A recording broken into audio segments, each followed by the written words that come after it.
What's up? This is Greg here with Gag Order Radio. Here with Boston-based Vanna. Just finished their in-store signing at Hot Topic in Concord, New Hampshire. And you guys just finished tour with Every Time I Die in a Case You Strain. And you know, you basically finished in Boston, and then you're going to play Boston again in April. And you know, how does it feel playing in front of Boston? You know, where Vanna started, where you guys are from, and what's the energy like in Boston? I think. Oh, I'll hold this. I think that it's really cool that we have such a strong support in the place that we're from. We tour with a lot of bands, and sometimes we ask bands like, "Oh, we're playing your hometown soon. How is it gonna be cool?" And like, "Oh no, we don't really do well in our hometown." I think I always find it weird when bands don't do well where they're from. Yeah. With that being said, Boston's kind of like a fickle place, and it definitely feels good to have them on our side and supporting, because whenever we come home or wherever there's a Boston or Massachusetts or New Hampshire or Maine or New England show on a tour, we always are like, everyone's going to have a good show, everyone's going to have so much energy, it's going to be great for everyone. So I think it's really cool coming from that place. That being said, I think that even before I was in the band, they had to like really earn it. I think it's just in New England, you have to earn it. Yeah. You got to put in the work, and you got to put in the effort to support a local scene. You know what I mean? And I think that we still try to do that. We're playing in Worcester on the 25th, and we're putting like all of our friends. I don't want to say locals, but they're just this regional bands on the show to maybe help them. Other kids see their band and stuff like that. So.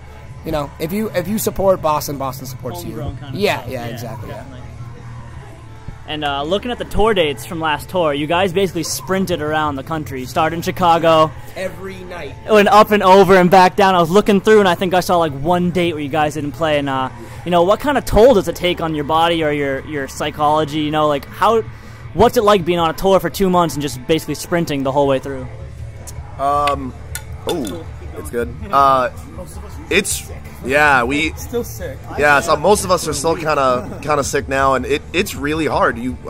That tour especially, we were doing overnights almost every night, 8-hour drives or longer, and so the amount of sleep that you get and where you get to sleep, I think we only didn't do an overnight for like 8 nights. Yeah, I mean, of the entire 6 weeks, it was like maybe a week of days, maybe a little bit more that we actually stayed at houses with friends and stuff. And so yeah, it takes a huge toll, and that combined with playing every night, which is physically draining on top of it, it gets really tiring by the end, but it's like the greatest feeling in the world too. So it weighs out the good with the bad, and it's definitely worth it. But people don't realize how rough it can be. For 23.5 hours a day, it's tough, like really, really tough. And for that half an hour a day that we get on stage, it's like the best thing ever. So, yeah. And I guess it just kind of goes to show like your work ethic. I mean, your kind of schedule goes like EP album tour. Like you guys have never really taken any time off, really. Like you had the Cane Bearing Bones was 09, and then 11, right? And then you had Warped Tour 12. Now this album 13. Now your next tour, where does the drive come from? Where does the work ethic come from? Like kind of where Nick left off, just to play. It's like we get that half hour a day to do what we love to do, and it's worth that 23.5 hours of crappy food, crappy sleep, dealing with weird people in different countries sometimes. So you kind of have to stay relevant.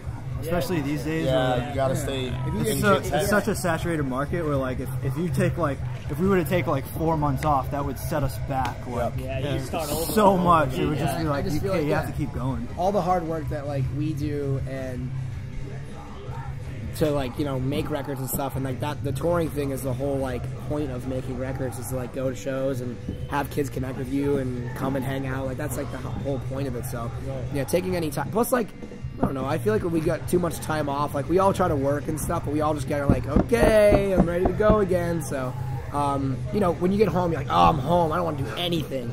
And then, right before a tour, maybe a couple weeks before, you're like, oh, man, I really want to get out of here. So, I mean, get anxious. I think we're all still at the point where we all still love doing this, right? And that's kind of what drives you to do it. And I think the people that don't love it will fall away. People have, especially even in this, in our band, if you don't love it, you will fall away from it. So. Yeah.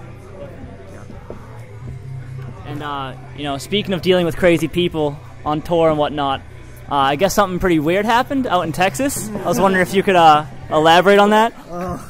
Yeah, why don't Please be in depth with it. Don't skip anything, or I will take over. Well, I mean, it's hard for me to be in depth because I was under the influence. So, from what I remember, You've been drinking. I've been drinking. Basically, you know, whatever happened, somebody threw a Red Bull can at me or a can at me, and I got mad and threw it over a bridge. Not really mad, just kind of joking. Joking, obviously. I'm not gonna get mad. Things You know, throwing things around, having fun. And the Austin PD didn't appreciate it too much. And, they were waiting right there. Yeah, they went. Yeah, basically landed at the feet of like. Yeah. They had front row seats. And then searched it for drugs. And they just came. They just came all the way up, and I could see him coming, and I was like, oh. Basically, they thought I threw a beer can over a bridge when I tried to just tell them it was a Red Bull can. But I guess it doesn't matter. But yeah, his response. I guess I told him it had wings. Was I didn't throw it. Red Bull has wings, and it flew out of your hand. So, anyways, $125 later, emails later, and. That's court date, and it's on my record permanently. So now you're a notorious literal criminal. You're a criminal, basically. Literal. I don't know. Yeah, he's going by Prison Eric now. Prison Eric. If you go near like a police station in Texas, you'll see a wanted with airspace. Yes, airspace on it, funny rabbit ears, and a Red Bull can. Littering and. And yeah, so I mean, I look forward to you guys seeing you guys in Worcester. Missed the Boston show, but I'll definitely be in Worcester. Worcester's way better, but upstairs playing. Upstairs, unbelievable. And that show, we are doing the record. Yeah, we're gonna play the whole record, like cover to cover. Nice. The new record, and then we're gonna play some old stuff too. Nice. But we just, we just want to kind of. We never got to do that. We never got to play a whole record cover to cover at a show. Right. And I think this will be a good opportunity. Definitely. That'd be fun. Upstairs will be wild. And we're gonna do some old stuff too. So it's gonna be a cool night. All right, awesome. And that's Greg here with Gag Order, hanging out with Vanna, signing off.